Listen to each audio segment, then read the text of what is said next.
what we're hearing is that they'll be assembled, ready to go on Friday, and that they would begin actions on Saturday over the weekend. So that's all we know. And what we're doing is, of course, making sure that the CPD and local law enforcement are aware of what they're doing, so they can, one, make sure they're not standing anywhere near those actions or assisting in those actions, but also being ready for protests that might occur.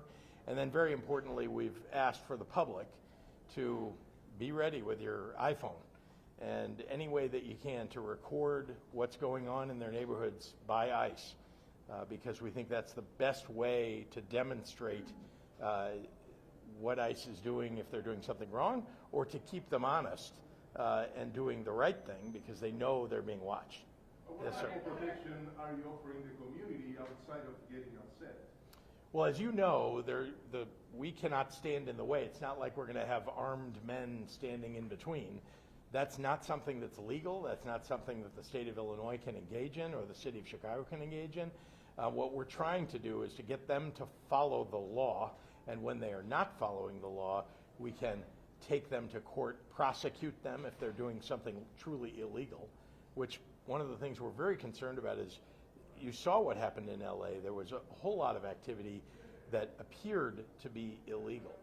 And so some of that went to court in California. Some decisions have already been made, at least about National Guard, and some of those court cases are still ongoing. So we're going to do everything we can to protect people's safety. That is something that the Chicago Police Department, Illinois State Police, and other local law enforcement are responsible for, but can't stand in the way of the execution of, for example, a warrant that ICE is trying to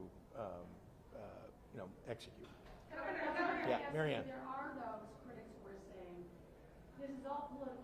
You won't call the president because you have your own aspirations and it would look weak. How do you respond to that? That's silly. That is absolutely ridiculous. Let me be clear.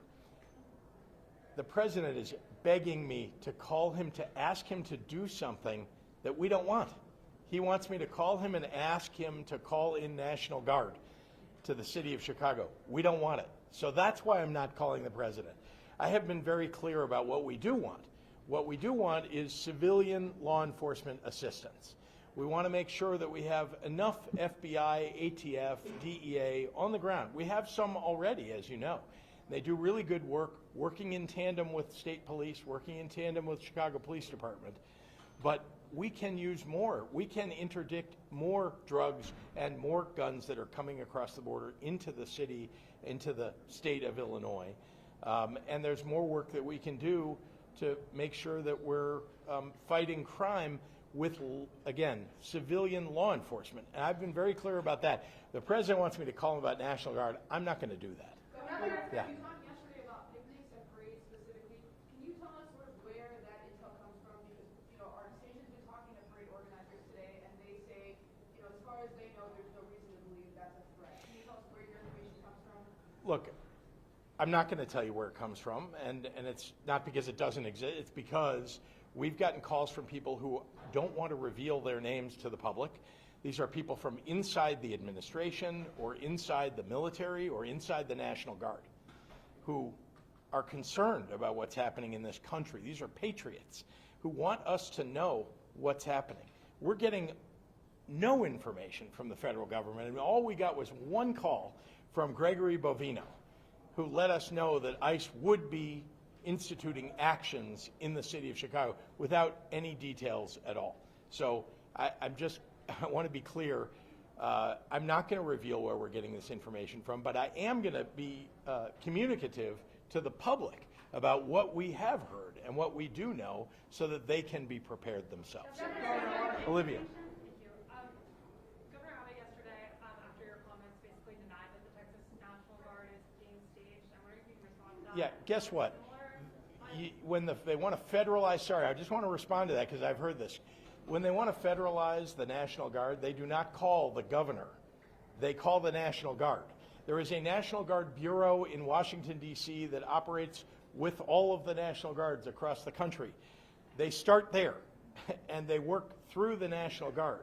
So I'm not suggesting that I am absolutely certain of whether or not the Texas National Guard will in fact end up in the state of Illinois. What I know is that we've been told by people who seem to have the credentials to know that that is what is happening.